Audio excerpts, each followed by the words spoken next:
J'ai signé plus de 5 millions d'euros de contrats avec une offre packagée avec mon agence, bien évidemment. Dans cette vidéo, on va voir ma méthode pour en créer une et comment t'assurer que cette offre te permettra de scaler sans exploser. Je l'ai fait pour plusieurs agences, donc qui je suis pour te parler de ça, je pense que c'est important de commencer la vidéo avec ça. Moi, je m'appelle Clément, j'ai dirigé une agence qui on a monté à 7 chiffres annuels avant de la revendre.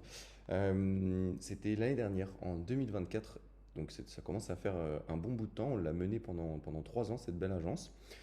Et derrière ça, j'ai monté un programme de formation, coaching, consulting, on appelle ça comme on veut, pour justement les jeunes agences qui veulent scaler. Ça s'appelle le charbon. J'ai accompagné énormément d'agences dans plein de secteurs différents, que ce soit à l'époque de mon agence ou maintenant avec le charbon. Donc j'en ai vu énormément des offres. C'est pour ça qu'aujourd'hui, je peux me permettre de faire une structure d'offres packagée qui, je sais, va scaler. J'ai monté des offres pour des agences qui ont littéralement explosé. Et d'ailleurs, on a plus de 5 millions d'euros de chiffre d'affaires cumulé signé par les agences du charbon depuis le départ avec des offres packagées, parce qu'on a aussi des agences qui n'ont pas ou qui n'avaient pas d'offres packagées. Mais c'est pour ça et c'est de là que vient le chiffre des 5 millions. Donc je sais que ça marche et je peux te le dire sans trembler tel que c'est écrit sur ce document. Si ton offre n'est pas packagée aujourd'hui et que tu es une jeune agence, ça va être très très compliqué de scaler. Ok. Donc on est parti, on va voir ça ensemble. Comment est-ce que on peut créer ces offres? Déjà, je vais revenir sur la raison pour laquelle, pour moi, aujourd'hui, au moment où je fais cette vidéo, les offres packagées écrasent les prestations sur mesure.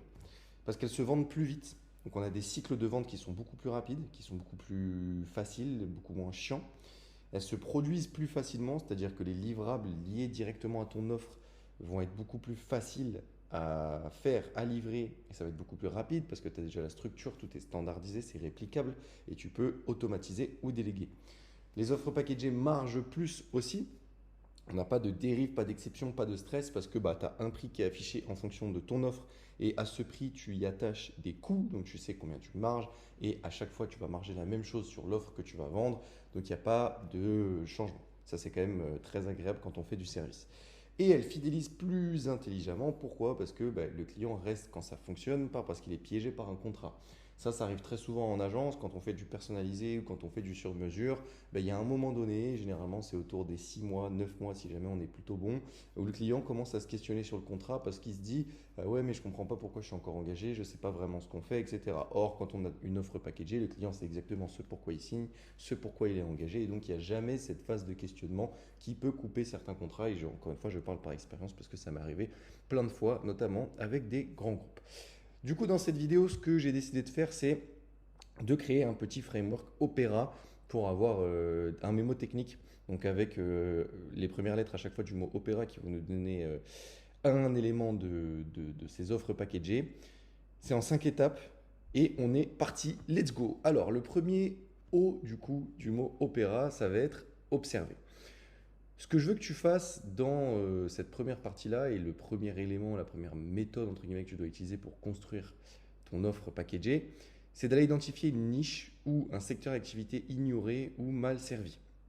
Là, le but, ça va être de trouver des profils au sein d'entreprises ou même des fondateurs, fondatrices d'entreprises qui ont un vrai besoin récurrent, qui ont un minimum de budget forcément parce que bah, toi, tu es un prestataire de service, il faut que tu travailles avec des clients qui ont du budget, sinon tu t'exposes à plein de risques, mais ça, on verra ça dans une autre vidéo et pour lesquels il y a peu de solutions. Donc un secteur d'activité qui est servi, mais un peu, tu vois, sous-estimé, auxquels les gens ne s'intéressent pas vraiment.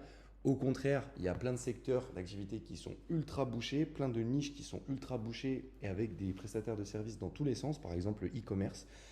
Or, je pense qu'il y a plein de niches et de secteurs d'activité qui sont sous-estimés, genre les très petites entreprises locales, genre le magasin du coin.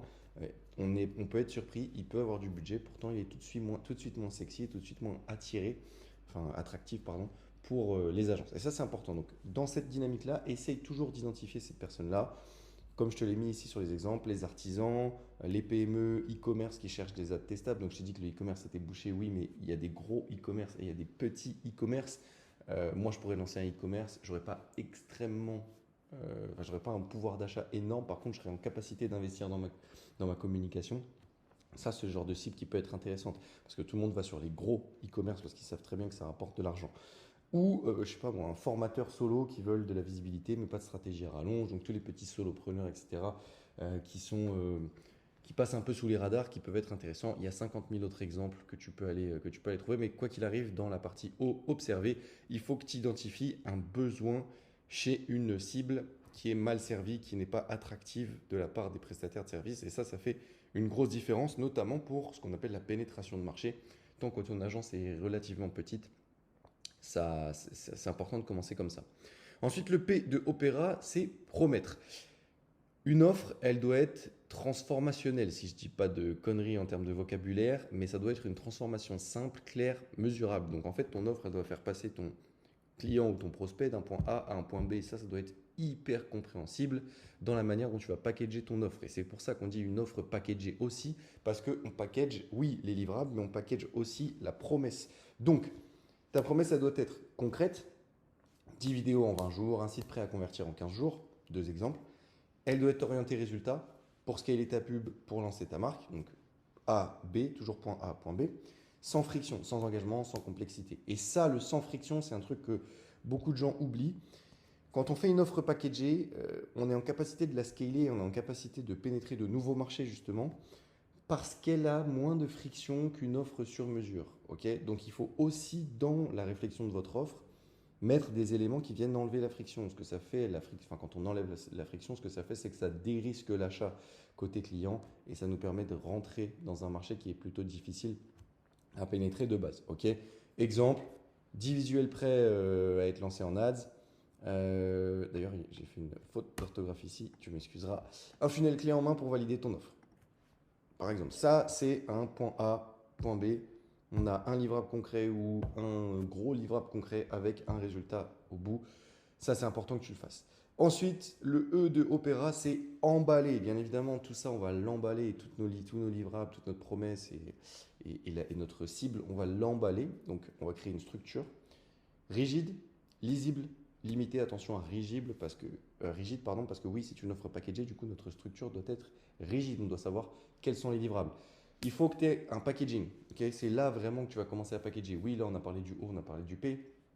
Mais le E, c'est vraiment qu'est-ce que tu vas packager, c'est quoi le nombre de livrables concrets que tu vas délivrer. Tu vois, je t'ai fait l'exemple avec les vidéos parce que moi, ça a toujours été mon métier. Pack starter, 6 livrables. Pack booster, 10 livrables. Pack VIP, 12 livrables. Tu vois, c'est clair, net, précis. C'est 12 vidéos, 12 livrables. En l'occurrence, là, j'ai mis livrables. Pas de personnalisation, pas de scope variable. Donc, il n'y a pas un pack de 13 vidéos pour l'un et un pack de 14 vidéos pour l'autre, ou un pack de 6 vidéos pour l'un et un pack de 7 vidéos pour l'autre. C'est exactement pareil. Là, je te parle en vidéo, mais c'est exactement pareil si tu fais, je sais pas moi, du SEO. On te fait un site internet en SEO, pas deux, pas trois, pas 12. Tu vois ce que je veux dire? C'est vraiment package tes livrables, pas de personnalisation et pas de variation possible dans le packaging de tes livrables. Ok? Il faut aussi, avec ça, dans l'emballage, et c'est important, que tu fixes des deadlines fixes, donc que ton client sache, ok, j'ai commandé ça, ça c'est les livrables qui vont être mis en face de moi pour le montant que j'ai payé. Sous combien de temps ils vont être livrés, sous quelle forme et comment est-ce qu'ils vont être livrés. Et ça c'est important. Donc toi, fixe-toi des deadlines fixes pour l'interne, hein. Une checklist, un template de brief, un seul round de feedback ou deux rounds de feedback. Enfin bref, il faut que tu fixes des règles qui te permettent de dérouler la prestation de la même manière d'un client à un autre. C'est ça qu'on appelle une offre packagée. Ok? Et c'est justement ce qu'on va voir pour aller encore plus loin dans le R de rendre scalable. Le but, c'est d'industrialiser la délivrabilité, le delivery, si tu préfères, de tes offres packagées. Pourquoi? Parce que comme je te le disais juste avant, il faut que tu sois en capacité de plug and play cette même offre d'un client à un autre et que toi, tes équipes en interne soient en capacité de suivre les projets exactement de la même manière et d'avoir le même impact d'un client à un autre. C'est ça qui rend une agence scalable et c'est ça que je me tue à expliquer à tout le monde, c'est que si vos offres ne sont pas packagées, vous devez reformer vos équipes, vous devez délivrer de nouvelles prestations à chaque fois qu'il y a un nouveau client et donc vous êtes embourbé dans un truc qui ne vous permettra jamais de scaler. Donc comment est-ce qu'on rend scalable? Il faut construire tout simplement son offre comme un produit. Alors on l'a déjà pas mal fait avec les 3 premières lettres, mais là il faut aller plus loin. Il faut des templates en interne. Donc maintenant que tu as les livrables, maintenant que tu as les checklists, maintenant que tu as les templates, que tu as commencé à créer les templates, maintenant que tu as les deadlines et tout qui compose ton offre et que tu as le prix et que tu as le packaging et que tu as la promesse transformationnelle, etc., il faut que tu crées des documents de ressources. Donc template, SOP pour chaque étape. SOP, c'est bien évidemment toutes les procédures que tu vas pouvoir donner à tes équipes pour qu'elles se rendent compte ce qu'il faut faire à quelle étape. Vu que tu l'as défini, ça reste assez simple. Revue qualité systématique, qui vérifie, comment, quoi, quel est le format de vérification, comment est-ce qu'on valide, est-ce que le client est valide là, est-ce que le client est valide à tel endroit, est-ce que c'est à J+7, est-ce que c'est à J+5. Bref, tout ça, ça doit être décrit parfaitement, sinon tu ne pourras pas scaler. Et bien évidemment, le résultat, c'est que ça va faciliter le recrutement parce que les process sont fixes. Tu sauras exactement de qui tu as besoin, à quel endroit, pour quel livrable. Voilà. Une règle pour la scalabilité d'une agence, surtout sur ces offres packagées. Si tu ne peux pas déléguer ta prod les yeux fermés, ton offre elle est mal packagée. Ce que je veux dire par là, c'est que le fait de packager ton offre, ça te permet aussi toi de sortir de l'opérationnel en tant que fondateur. Et si tu fais le test aujourd'hui et que donc après cette vidéo, tu pourras peut-être y réfléchir, mais si aujourd'hui avec les offres que tu as actuellement, tu ne peux pas déléguer ta prod les yeux fermés, ça veut dire qu'il manque quelque chose dans le packaging de ton offre. Donc regarde ces 5 lettres, vérifie qu'elles soient bien présentes dans ton offre. Et si tu ne peux pas déléguer la prod, c'est qu'à mon avis, il y a l'une de ces lettres qui n'est pas disponible ou qui n'est pas mise en place au sein de tes offres. Donc ça, c'est important. Et c'est le but. Le but des offres packagées, c'est de pouvoir déléguer la prod derrière. Et ensuite, la dernière lettre, c'est afficher. Alors, afficher quoi? Afficher un prix limpide, assumé, non négociable. Je t'ai déjà un peu spoilé juste avant parce que j'en ai parlé.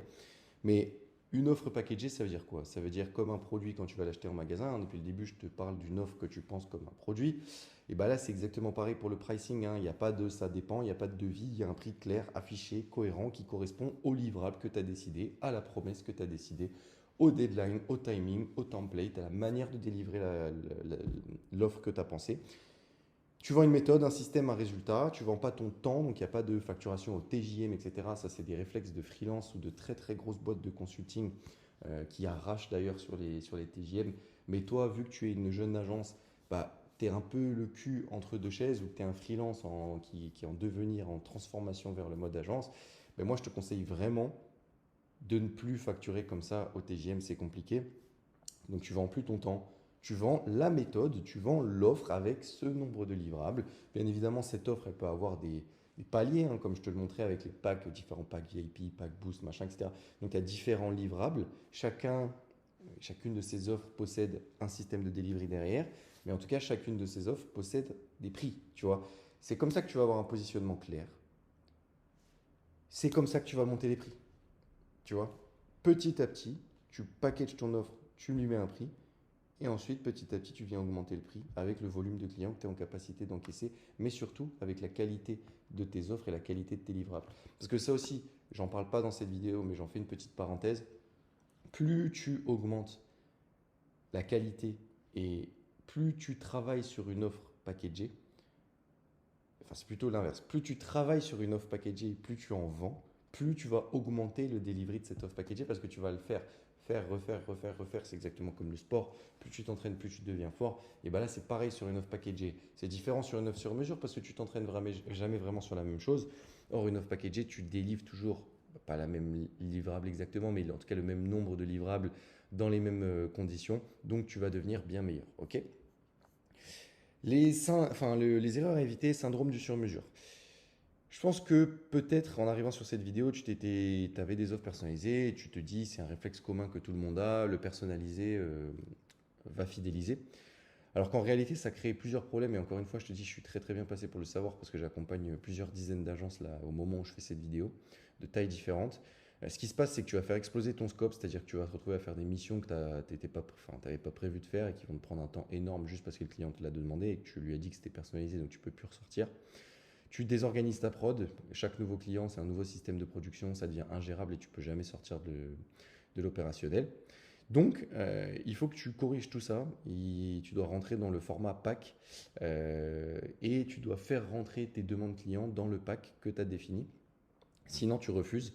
C'est simple.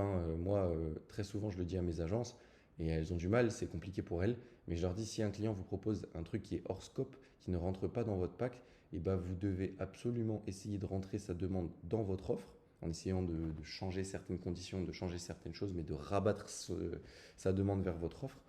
Sinon, si c'est trop loin de votre offre, vous n'acceptez pas parce qu'en fait, vous avez l'impression qu'il y a de l'argent sur la table.